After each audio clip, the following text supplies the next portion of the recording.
समाजवादी उम्मीदवार को लोग कुछ पसंद भी कर रहे हैं, कुछ नापसंद भी कर रहे हैं, लेकिन आज़म खां चूँकि ज़बरदस्त तरीके से इलेक्शन लड़ाएंगे, इसलिए उसका रिज़ल्ट कुछ और होगा। 27 महीने बाद जब आज़म खां जेल से आए और इतनी तबीयत ख़राब होने के बावजूद भी अपनी जलसों में या तकरीर में उन्होंने ये कहा है कि ये मेरी आबरू का सवाल है रामपुर वालों और मेरी इज़्ज़त का सवाल है। तो इस पे जो है मुझे ऐसा लगता है कि आज़म खां के लिए जो मर मिटने वाले लोग हैं या सहमति वाले लोग हैं वो यकीनन आज़म उसको वोट देंगे। जब जब चुनाव आया तब तब ये छलते आए, वादे किए जो हमसे उनसे फिसलते आए। कैसे करें भरोसा, ये हैं लुढ़कता बैगन, रंग गिरगिटों से ज़्यादा नेता बदलते आए। नमस्कार, मैं हूं आमिर खान और आप देख रहे हैं यूपी तक। हमारे साथ रामपुर के वरिष्ठ पत्रकार मौजूद हैं। हम उनसे जानेंगे रामपुर के चुनावी माहौल के बारे में। इससे पहले हम उनसे बात करें, मैं परिचय कराता हूं। हमारे साथ मौजूद हैं फजल साहब, ये हैं इनकलाब से हैं, और हमारे साथ हैं फ़हीम कुरैशी साहब, अवाम हिंद के ब्यूरो चीफ़ हैं। मुस्लिमीन साहब हैं, दैनिक जागरण के ब्यूरो चीफ़ साहब हैं, और हमारे साथ विपिन शर्मा जी हैं, हिंदुस्तान के ब्यूरो चीफ़ हैं। इनसे जानेंगे चुनावी माहौल रामपुर का क्या है, तो हम उनसे पूछते हैं क्या लगता है इनको। जी फजल साहब जी, ये बाई इलेक्शन जो है वो एक अजीब अंदाज में हो रहा है, क्योंकि इसमें कांग्रेस ने बाइकआउट कर दिया है, बीएसपी ने बाइकआउट कर दिया है। सिर्फ डायरेक्ट इलेक्शन है समाजवादी का और बीजेपी का। समाजवादी उम्मीदवार को लोग कुछ पसंद भी कर रहे हैं, कुछ नापसंद भी कर रहे हैं, लेकिन आज़म खां चूँकि ज़बरदस्त तरीके से इलेक्शन लड़ाएंगे, इसलिए उसका रिज़ल्ट कुछ और होगा। अभी जो फरवरी में इलेक्शन हुआ है असम्बली का, उसमें आवाम में जोश था, वो जोश अब देखने को नहीं मिल रहा है। और अगर गर्मी के हालात यही रहे तो 40 से 45% से ज़्यादा पोलिंग नहीं होगा। और ख़ास तौर से यहाँ चूँकि रामपुर एक मुस्लिम आबादी का ज़िला भी है, शहर भी है, जो मुसलमानों में जोश व खरोश था वो अब इस वक्त बिल्कुल नहीं है, क्योंकि वो उस वक्त जो थे वो आज़म खां के चक्कर में अखिलेश के हामी थे। अब वो अखिलेश के हामी नहीं। तो उपचुनाव में आसिम राजा हैं समाजवादी से और घनश्याम सिंह लोधी हैं, तो इन दोनों में क्या लग रहा है, किसकी तरफ चुनाव पल्ला भारी रहा है? देखिए, बीजेपी में इस वक्त घनश्याम सिंह को लेकर घमासान है। कई उसके बड़े नेता जो हैं वो इलेक्शन नहीं लड़ा रहे हैं, उसके अंदरूनी मुखालफत कर रहे हैं। आज़म खां के यहाँ समाजवादी में ऐसा नहीं है, लेकिन थोड़ी सी, जैसे रात एक तकरीर में आज़म खां ने कहा है कि यहाँ बुनियाद उसको बना रहे हैं ज़ात को, तो शमसी बिरादरी को हम नहीं देंगे। अच्छा, इस तरह से एक मैसेज भी आ रहे हैं कि वो कह रहे हैं कि शमसी बिरादरी जो है अंजुमन में दूसरी कौम का खाना नहीं करने देती, या शमसी बिरादरी जो है वह इलेक्शन में कारोबारी होते हैं, ये लखनऊ या दिल्ली चले जाते हैं, वो नैनीताल चले जाते हैं। वो एक चल रहा है सिलसिला। उसकी ही रात उन्होंने वजाहत भी की है कि नहीं, हमें लड़ाना है और हर हालत में लड़ाना। हमारे साथ फ़हीम साहब हैं। फ़हीम साहब क्या कहेंगे? देखिए, आसिम राजा साहब को आज़म खान उतारा है और आसिम राजा की छवि जो है एक साफ़ सुथरी छवि है। वो किसी भी आज तक किसी झंझट में या किसी उसमें नहीं पड़े, और वो समाजवादी के नगर अध्यक्ष भी हैं काफ़ी टाइम से। और जब आज़म खान ने उतारा है तो पब्लिक की सिंपैथी आज़म खान के साथ है। अगर उनकी सिंपैथी आज़म खान पब्लिक की रही तो चुनाव जो है बहुत संघर्षपूर्ण रहेगा और पल्ला जो है आज़म राजा का ही भारी रहेगा। क्योंकि 27 महीने बाद जब आज़म खान जेल से आए और इतनी तबीयत ख़राब होने के बावजूद भी अपनी जलसों में या तकरीर में उन्होंने ये कहा है कि ये मेरी आबरू का सवाल है रामपुर वालों और मेरी इज़्ज़त का सवाल है। तो इस पे जो है मुझे ऐसा लगता है कि आज़म खां के लिए जो मर मिटने वाले लोग हैं या सहमति वाले लोग हैं वो यकीनन आज़म उसको वोट देंगे। और जहाँ तक उसका घनश्याम सिंह लोधी का सवाल है भाजपा उम्मीदवार का, वो 4 महीने पहले ही तो सभा से गए, इसलिए उनकी छवि में थोड़ा सा फ़र्क पड़ रहा है। लेकिन चुनाव जो है देखा जाए तो कुल मिलाकर आसिम राजा का पल्ला भारी लग रहा है उपचुनाव में।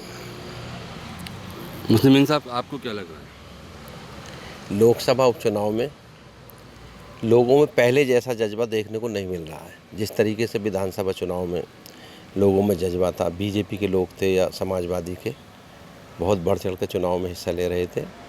लेकिन इस बार एक तो गर्मी ज़्यादा है, गर्मी की वजह से लोग घरों से बाहर नहीं निकल पा रहे हैं। अभी तक किसी पार्टी ने कोई जनसभा का भी आयोजन नहीं किया है, छोटी छोटी मीटिंगें कर रहे हैं, गांव-गांव घूम रहे हैं। बीजेपी की सवाल जहां तक ये बता रहे हैं कि विरोध कर रहे हैं, ऐसा तो ज़्यादा नहीं कह सकते, क्योंकि पहले में और इस चुनाव में कोई ख़ास फ़र्क नहीं है। उनके अंदरूनी मामलात हो सकते हैं कि लोग अंदर खाने नाराज़ हों, लेकिन मुद्दा सिर्फ वही है, जिस तरीके से पहले ध्रुवीकरण हुआ था, इस चुनाव में भी ध्रुवीकरण के पूरे आसार हैं और नतीजे जो भी रहेंगे मतगणना के बाद सामने आ जाएंगे। लेकिन हमें तो लग रहा है कि पहले जैसा ही है चुनाव, सीधे सीधे बीजेपी और समाजवादी के बीच टक्कर है। समाजवादी के अलावा आप ये देखिए, बहुजन समाज पार्टी और कांग्रेस इस चुनाव से बाहर है, तो इसका जो वोट है वो दोनों पार्टियों में बट जाएगा। लेकिन दोनों पार्टियों के बीच में मुकाबला है और इन्हीं के बीच में नतीजे भी सामने आएंगे। शर्मा जी, आपको क्या लग रहा है? देखिए, जो अभी मुस्लिम भाई साहब ने कहा, वो मैं उस बात का पूरी तरह से समर्थन करता हूँ कि यहाँ जो हालात हैं, जो पिछले हम 15 दिन से चुनावी प्रक्रिया शुरू हो गई है और लास्ट मोमेंट पे प्रत्याशी घोषित किए गए, तो ना तो राजनीतिक दलों में ऐसा महसूस हो रहा है कि यहाँ चुनाव चल रहा है, ना रामपुर की फ़िज़ा में कहीं ऐसा दिखाई दे रहा है कि चुनाव चल रहा है। सब साइलेंट मोड में हैं। और आपको ध्यान होगा कि अभी जब पिछले दिनों विधानसभा चुनाव हुए थे, तो जितना साइलेंट वोटर था वही स्थिति अब है।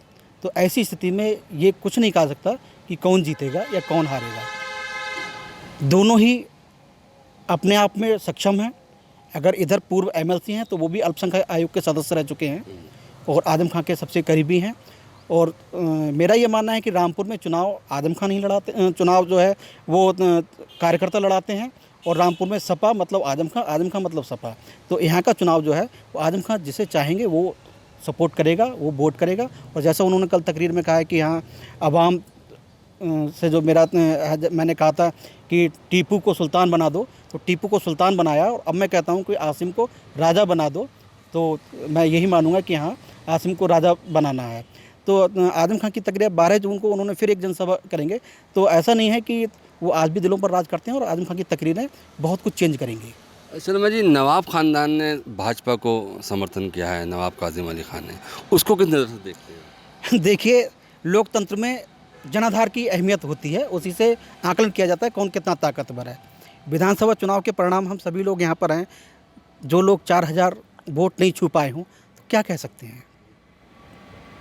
अच्छा शर्मा जी, आप पत्रकार के साथ साथ एक कवि भी हैं और कविताएं भी लिखते हैं, तो कुछ चुनावी माहौल पे कोई कविता? देखिए, कवियों का और नेताओं का बड़ा 36 का आंकड़ा रहता है, क्योंकि कभी कभी इन पर भरोसा नहीं करते और भरोसा करने लायक ये होते भी नहीं हैं। कहते कुछ हैं, करते कुछ हैं, कहीं पर निगाहें कहीं निशाना होता है। बस एक मुक्तक मैं पेश करूँगा।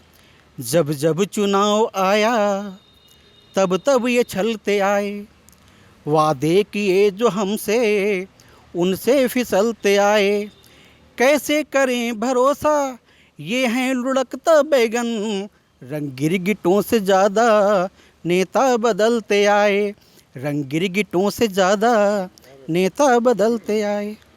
मुस्लिम साहब, एक सवाल आपसे लूँगा कि चुनाव में घोषणा होने से पहले बड़ी चर्चाएं चल रही थी बड़े बड़े नामों की। लग रहा था कि आजम खां के परिवार से कोई होगा, भाजपा में लग रहा था कि मुख्तार अब्बास नकवी होंगे, जयप्रदा होंगी। दोनों तरफ से नए चेहरे, नए नाम, इसको किस नज़र से देखा आपने?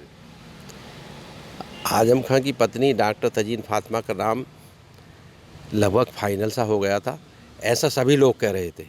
लेकिन रातों रात उनका नाम चेंज हो गया और आसिम राजा साहब सामने आ गए।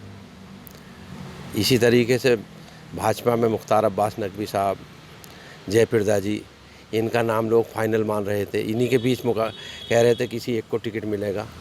लेकिन अचानक जो है घनश्याम सिंह लोधी साहब का नाम सामने आ गया। लोगों को कहना यह है कि बीजेपी में एक दूसरे की काट बहुत की गई और घनश्याम सिंह लोधी के नाम का किसी ने विरोध नहीं किया। इनकी जाति जो है लोधी बिरादरी, हिंदुओं में वोट काफ़ी बड़ी संख्या में है रामपुर में। जातिगत आंकड़े देखते हुए शायद पार्टी ने उन्हें टिकट दिया। दूसरी तरफ जब आजम खां साहब ने देखा कि घनश्याम सिंह लोधी को टिकट हो गया है, तो उन्होंने भी अपना बदलने का सोचा होगा और इसी तरह लिए उन्होंने आसिम राजा साहब का टिकट किया। फहीम साहब, आपको क्या लगा? दोनों पार्टियों की तरफ से नए नाम आए, नए चेहरे थे, दूसरे नाम दूसरे आ रहे थे, हुआ दूसरा, तो क्या इसको क्या समाजवादी का टिकट आसिम राजा को तो आजम खान ने ही दिया है और घनश्याम लोधी सिंह का जगह जो संघर्ष चल रहा था भाजपा में उसके बदौलत मिला है, ये बात फैक्ट है।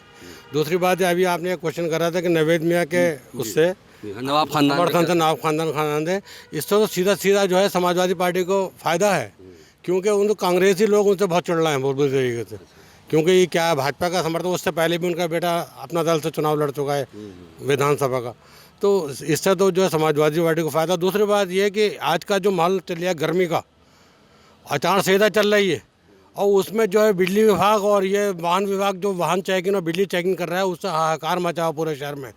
क्या एक आदमी जो अंधेरे में गर्मी भी रह रहा है, क्या वो वोट दे देगा पार्टी को? किसी हालत में देगा, वो खामोश बैठा हुआ है। आप देखना कि आप चुनाव में क्या रिजल्ट क्या रहेगा इसका। फजल साहब, आपको क्या लग रहा है कि नवाब खानदान के समर्थन से कुछ फ़र्क पड़ेगा? मुझे तो उनका नवेद मियाँ का एक बयान ही समझ में नहीं आया। उन्होंने ये कहा अपने बयान में कि नेहरू ख़ानदान से और गांधी ख़ानदान से अगर मेरे रिश्ते ख़राब होते हैं तो उसका ज़िम्मेदार समाजवादी और आज़म खां होंगे। तो उनके क्या रिश्ते हैं? उनका बेटा एमएलए का चुनाव अपना दल से लड़ा, वो कांग्रेस से लड़े, वो बीएसपी से भी लड़ चुके हैं, वो समाजवादी से भी लड़ चुके हैं, तो कहाँ रहे उनके ताल्लुकात? नूर महल जो कांग्रेस का किला कहलाता था, अब वो कहाँ है कांग्रेस का किला? वहाँ तो दूसरी पार्टियों के झंडे लग रहे हैं। हाँ, ये ज़रूर हुआ कि नवेद मियाँ ने जो स्टेप लिया है वो इसलिए लिया है कि अगर कांग्रेस अपना कैंडिडेट खड़ा करती तो हो सकता था बेगम नूर बानो जीत जाती, ज़्यादा इम्कान यही था, क्योंकि उनको लोग जानते हैं, उनकी ईमानदारी को भी जानते हैं। ये कहीं नज़र नहीं आते फिर दोनों लोग, लेकिन अब बिल्कुल हालात बदले हुए हैं। नवेद मियाँ कितना ही इलेक्शन लड़ा लें बीजेपी का, मुसलमान वोट थोड़ी दिला देंगे।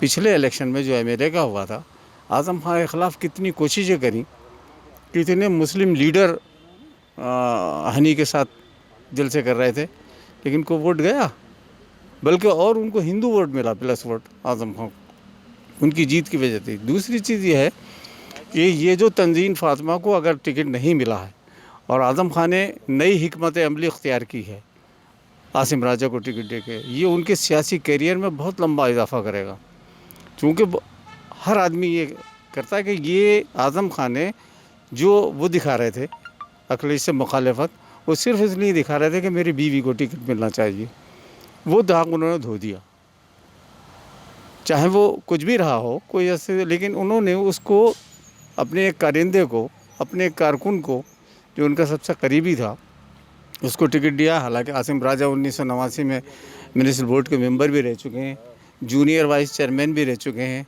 2012 में अल्पसंख्यक आयोग के सदस्य भी रह चुके हैं। ऐसा नहीं है कि वो ऐसा शख्सियत हो जिसको नहीं लोग नहीं जानते हैं, और ये भी सही है कि उनके दावत पर कोई दाग नहीं। शुक्रिया। तो ये हमने रामपुर के वरिष्ठ पत्रकारों से बात की, खबर नवीज़ों से हमने टटोलने की कोशिश की कि क्या है चुनावी माहौल और किसका पल्ला भारी है, कौन जीतेगा कौन हारेगा, ये वक्त ही बताएगा। रामपुर से आमिर खान, यूपी तक।